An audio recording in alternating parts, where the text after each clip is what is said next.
Bukan urusan saya. Viral jawaban polisi saat minta bantu cari HP penjual es krim hilang di tengah demo. Boleh tolong dibantu Bapak, HP-nya ada yang hilang Bapak. Bukan urusan saya nggak ikutan itu. Gojek sama Grab katanya yang ngambil.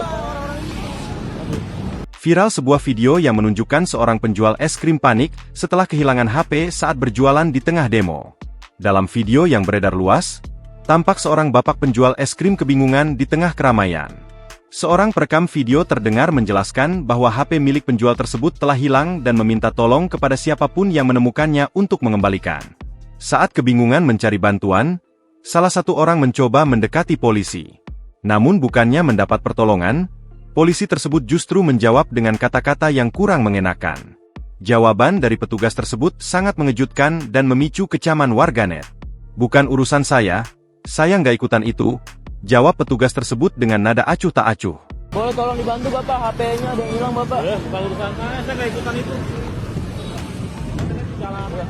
Beruntung, ada seorang ibu-ibu yang tergerak hatinya. Dengan penuh rasa iba, ia menghampiri penjual es krim itu dan menanyakan alamat emailnya, sambil berjanji akan membantu melancarkan rezekinya.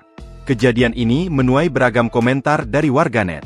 Banyak yang menyayangkan sikap oknum petugas yang dinilai tidak menunjukkan empati dan tidak menjalankan tugasnya untuk mengayomi masyarakat. Hingga berita ini diturunkan, belum diketahui secara pasti lokasi dan waktu kejadian, serta apakah HP milik penjual es krim tersebut telah berhasil ditemukan. Namun, insiden ini telah menjadi pengingat tentang pentingnya kepedulian sosial yang terkadang datang dari tempat yang tak terduga. Download Tribun X sekarang. Menghadirkan lokal menjadi Indonesia.